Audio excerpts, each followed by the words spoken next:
नमस्कार दोस्तों, self study online channel में आपका स्वागत है। आज हम 23 मार्च के करंट अफेयर पढ़ेंगे। तो आज का हम अपना वीडियो शुरू करते हैं। आज का हमारा पहला सवाल है, फूलों का त्यौहार जिसे फूलदेई के नाम से जाना जाता है किस राज्य में मनाया जाता है?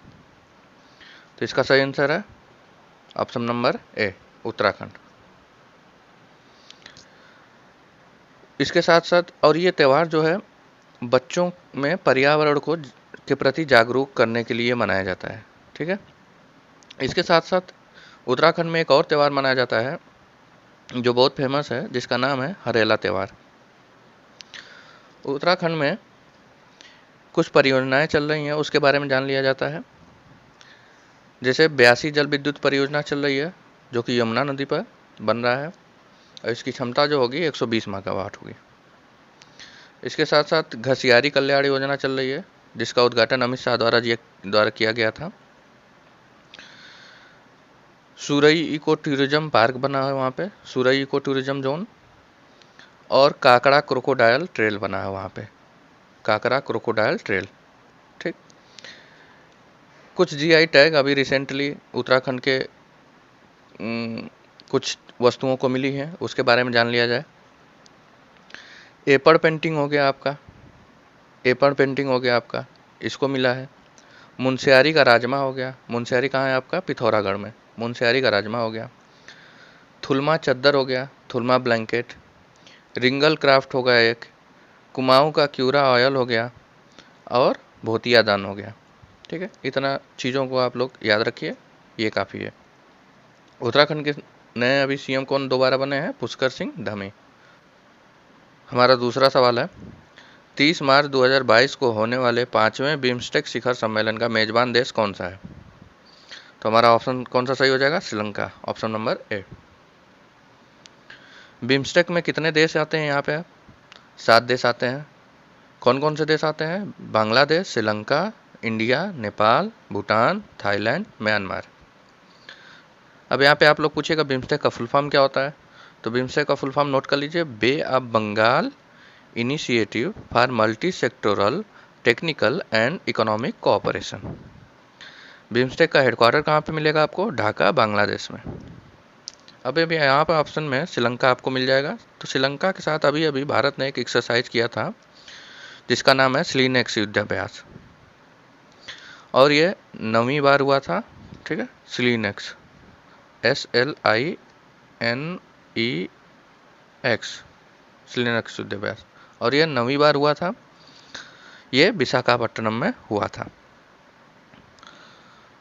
इसके साथ साथ हम श्रीलंका के साथ एक और युद्धाभ्यास करते हैं, दोस्ती, लेकिन उसमें भारत, श्रीलंका और मालदीव तीनों देश रहते हैं। दोस्ती युद्धाभ्यास उसको बोलते हैं।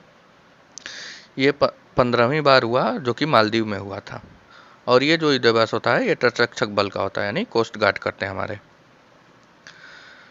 श्रीलंका में जाफना से कोलंबो एक लग्जरी ट्रेन चल रही है जो कि भारत की मदद से बनाया गया है। श्रीलंका के साथ भारत ने संसदीय मैत्री फोरम, पार्लियामेंट्री फ्रेंडशिप फोरम शुरू किया है, और यह पहला देश है श्रीलंका जिसके साथ भारत ने यह फोरम शुरू किया है। मालदीव सरकार द्वारा किस खिलाड़ी को स्पोर्ट्स आइकन पुरस्कार प्रदान किया गया? तो हमारा ऑप्शन कौन सा सही हो जाएगा? सुरेश रैना। ठीक। अब यहाँ पे मालदीव का नाम आ रहा है, तो मालदीव के एक बहुत ही फेमस व्यक्ति हैं जिनका नाम आपको याद रखना है, और वो कौन सा पोजीशन होल्ड करते हैं ये भी आपको याद रखना है। तो उनका नाम है अब्दुल्ला शाहिद। अब अब्दुल्ला शाहिद कौन है? United nation general assembly, that is UNGA के वो प्रेसिडेंट हैं इस टाइम करेंटली में। मालदीव की राजधानी क्या है? माले। मालदीव के साथ भारत एक युद्धाभ्यास करता है, उसका नाम है एक्वेरिन। हमारा अगला क्वेश्चन है, प्रत्येक वर्ष 20 मार्च को अंतर्राष्ट्रीय खुशी दिवस मनाया जाता है, इंटरनेशनल डे ऑफ हैप्पीनेस। तो हमारा क्वेश्चन पूछ रहा है कि इस वर्ष का थीम क्या है इसका? तो हमारा ऑप्शन कौन सा सही हो जाएगा? Option number C, build back happier. अब इंटरनेशनल डे ऑफ हैप्पीनेस किसके द्वारा मनाया जाता है? यूनाइटेड नेशन के द्वारा। पहली बार यह कब मनाया गया था? 2013 में। पहली बार यह 2013 में मनाया गया था। एशियाई क्रिकेट परिषद के दोबारा अध्यक्ष कौन नियुक्त हुए हैं? तो हमारा ऑप्शन यहाँ पे कौन सा सही हो जाएगा? जय शाह। जय शाह कौन सा पोजीशन होल्ड करते हैं? ये बीसीसीआई के करंटली सचिव भी हैं। एशियाई क्रिकेट परिषद का हेडक्वार्टर कहाँ पर मिलेगा? कोलंबो में। एशियाई क्रिकेट काउंसिल का हेडक्वार्टर कोलंबो में। हाल ही में स्पोर्ट स्टार एसेज अवार्ड्स 2022 में किस खिलाड़ी ने sports star of the year पुरस्कार जीता है? हमारा ऑप्शन कौन सा सही हो जाएगा यहाँ पे? नीरज चोपड़ा और मीराबाई चानू। पुरुषों में नीरज चोपड़ा ने जीता है और महिलाओं में मीराबाई चानू ने। आप सभी को पता होगा कि नीरज चोपड़ा जो है गोल्ड मेडल जीते थे ओलंपिक में। जेवलिन थ्रो करते हैं, यानी कि भाला फेंकते हैं ये। और मीराबाई चानू जो है मणिपुर के हैं और ये सिल्वर मेडल जीती थी वेट लिफ्टिंग में ओलंपिक में। समर ओलंपिक की बात हो रही है यहाँ पे। अब यहाँ पे इसमें जो है कुछ और अवार्ड्स दिए गए थे, उसके बारे में जान लेते हैं। यहाँ पे लाइफ टाइम अचीवमेंट अवार्ड जो दिया गया था वो अजीत पाल सिंह को दिया गया था, जो कि एक बहुत ही महान हॉकी प्लेयर हैं। और यहाँ पे एक और अवार्ड दिया गया था sports women of the year, sports women of the year, जो कि लवलीना बोरगोहेन को दिया गया था। लवलीना बोरगोहेन कौन है? ये बॉक्सर हैं, असम की हैं और इन्होंने ब्रॉन्ज मेडल जीता था ओलंपिक में। अब para athlete of the year किसको दिया गया था? अवनी लखेड़ा को। Para athlete of the year Avani Lekhara को दिया गया था। इन्होंने पैरा ओलंपिक में शूटिंग में गोल्ड जीता था। हाल ही में स्पोर्ट स्टार और द हिंदू ग्रुप द्वारा 2022 स्पोर्ट स्टार एसेज अवार्ड्स में जारी की गई पुस्तक का क्या नाम है? अभी पिछले क्वेश्चन में हमने स्पोर्ट्स स्टार का अवार्ड देखा था। जो फंक्शन हुआ था जहाँ पे ये अवार्ड दिया गया था वहीं पे एक बुक लॉन्च हुआ था। इस बुक का नाम है रोड टू 1000। हमारा अगला सवाल है, कौन सी पेट्रोलियम कंपनी गैर इंटरनेट करने का मतलब कि जो इंटरनेट यूज नहीं करता है, गैर इंटरनेट उपयोगकर्ताओं को डिजिटल भुगतान की पेशकश करने वाली भारत की पहली कंपनी बन गई है? तो हमारा ऑप्शन यहाँ पे कौन सा सही हो जाएगा?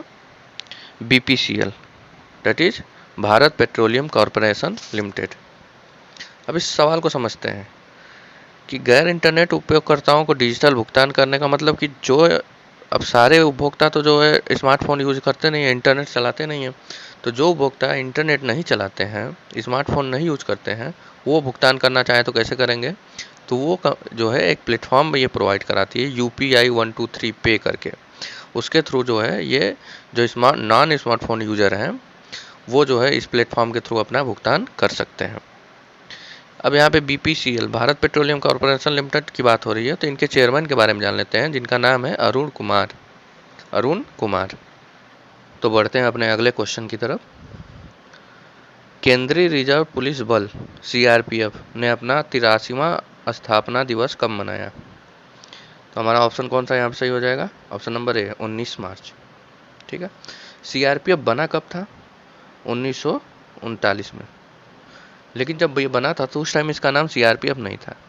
इसका नाम CRPF कब पड़ा? 1949 में। 1939 में तो बन गया था, गठन हो गया था इसका, लेकिन इसका नाम CRPF 1949 में पड़ा था।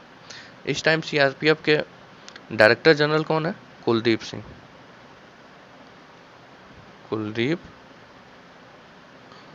सिंह। हमारा अगला सवाल है,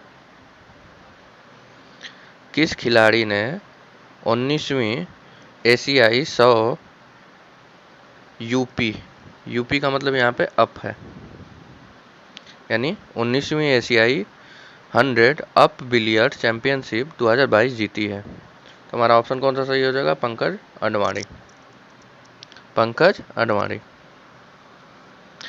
पंकज अडवाणी का ये 8वां एशियाई और 24वां 24वां अंतर्राष्ट्रीय खिताब है। ये कहाँ पे हुआ था? ये जो चैंपियनशिप हुआ था ये दोहा कतर में हुआ था। दोहा जो है कतर की राजधानी है। आप लोगों को याद होगा कि जो 2022 का फीफा वर्ल्ड कप होने वाला है फुटबॉल का, वो दोहा कतर में ही होने वाला है। इसके साथ ही आप भारत के एक और बहुत ही फेमस बिलियर्ड्स और स्नूकर प्लेयर हैं, उनका नाम है आदित्य मेहता। इनके बारे में भी याद रखिए। किस कंपनी ने राजेश गोपीनाथन को 5 साल के लिए एमडी और सीईओ के रूप में फिर से नियुक्त किया है? तो हमारा ऑप्शन कौन सा सही हो जाएगा? TCS, Tata consultancy service. TCS सबको पता है कि भारत की सबसे बड़ी आईटी कंपनी है, टाटा ग्रुप के अंदर आती है। टाटा ग्रुप की भी सबसे बड़ी कंपनी यही है। टाटा ग्रुप में बहुत सारी कंपनियां आती हैं जिसमें से टीसीएस आती है, जो कि सबसे बड़ी टाटा ग्रुप की कंपनी है। टाटा ग्रुप के चेयरमैन कौन हो जाएंगे? एन चंद्रशेखरन। एन चंद्रशेखरन, ठीक है। टाटा ग्रुप के चेयरमैन है एन चंद्रशेखरन, जो कि एयर इंडिया के चेयरमैन भी बने हैं अभी। टाटा की एक कंपनी है टाटा AIA लाइफ इंश्योरेंस। इसके ब्रांड एम्बेसडर अभी नीरज चोपड़ा को बनाया गया है। टाटा स्टील ने एक कंपनी को खरीदा है जिसका नाम है नीलांचल इस्पात निगम। नीलांचल इस्पात निगम। तो बढ़ते हैं अपने अगले सवाल की तरफ। तो हमारा अगला सवाल है, more than just surgery life lessons beyond grand the OT नामक पुस्तक किसके द्वारा लिखी गई है? तो ये पुस्तक जो है, ऑप्शन नंबर ए हो जाएगा इसका सही, डॉक्टर टेहमटॉन इरैक उडवाडिया द्वारा लिखा गया है। ठीक, डॉक्टर टेहमटॉन इरैक उडवाडिया द्वारा ये बुक लिखा गया है। सूरजकुंड अंतर्राष्ट्रीय शिल्प मेला का 35वां संस्करण किस राज्य में हुआ है? तो हमारा ऑप्शन कौन सा सही हो जाएगा? सी, हरियाणा। हरियाणा में कहाँ पे हुआ?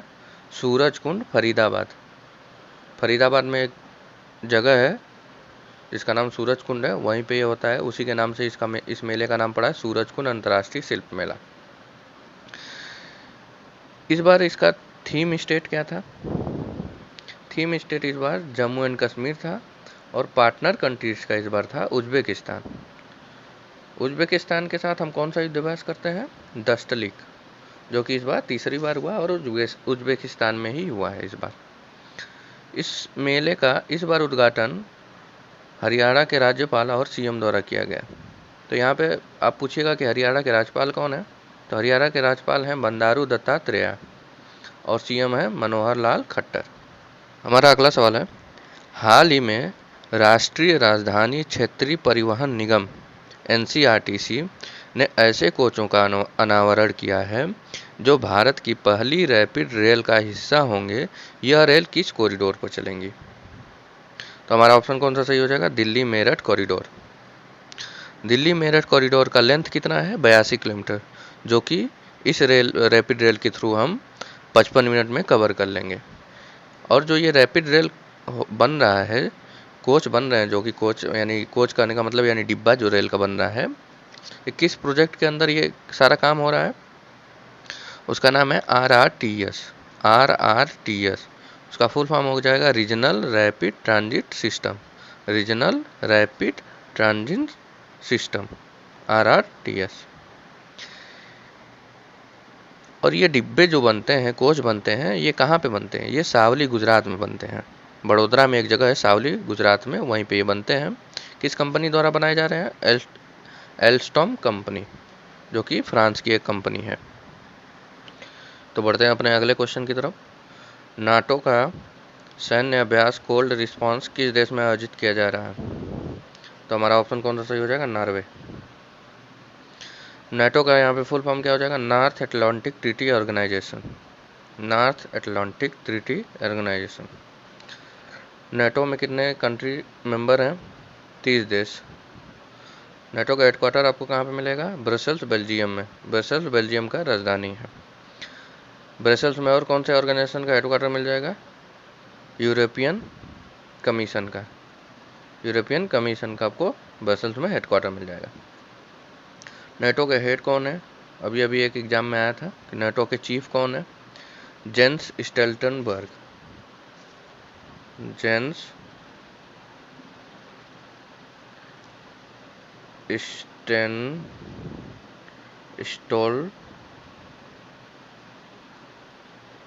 स्टोल्टनबर्ग,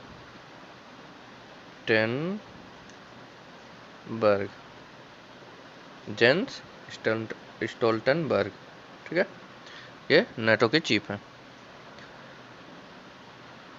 नॉर्वे का मुद्रा क्या हो जाएगा आपका? नॉर्वे का मुद्रा कौन सा है? क्रोन। नॉर्वे का मुद्रा क्रोन हो जाएगा।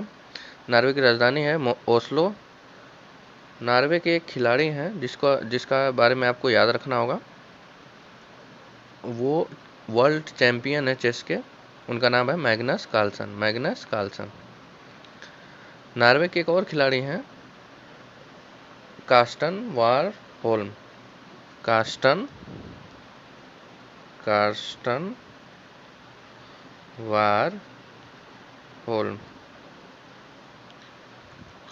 कार्स्टन वारहोल्म। इनके बारे में बता दूं कि ये कौन है। ये इनको जो है वर्ल्ड एथलेटिक के द्वारा एथलीट ऑफ द ईयर का अवार्ड मिला है, ठीक। वर्ल्ड एथलेटिक के द्वारा एथलीट ऑफ द ईयर का अवार्ड मिला है। अब यहाँ पे ध्यान दीजिएगा कि वर्ल्ड एथलेटिक के द्वारा एथलेटिक ऑफ द ईयर का अवार्ड तो कार्स्टन वारहोल्म को मिला है, ठीक। लेकिन वर्ल्ड गेम्स के द्वारा एथलीट ऑफ द ईयर का अवार्ड मिला है PR श्रीजेश को, जो कि भारतीय हैं और वो भारतीय हॉकी टीम के गोलकीपर हैं, ठीक है। अब बीजिंग का जो विंटर ओलंपिक हुआ था, बीजिंग का शीतकालीन ओलंपिक, उसमें नॉर्वे जो है पहला नंबर पे था पदक तालिका में, और पैरा विंटर ओलंपिक जो हुआ था, पैरा विंटर ओलंपिक बीजिंग वाला, उसमें चीन जो है पहले नंबर पे था। हाल ही में असम सरकार ने विधानसभा को असम समझौते के अनुसार पहचाने गए अवैध प्रवासियों और उनके मूल देश में निर्वासित संख्या के आंकड़े प्रस्तुत किए। असम समझौते पर किस वर्ष हस्ताक्षर किए गए थे? तो हमारा ऑप्शन कौन सा सही हो जाएगा? That is option number C, 1985 पे।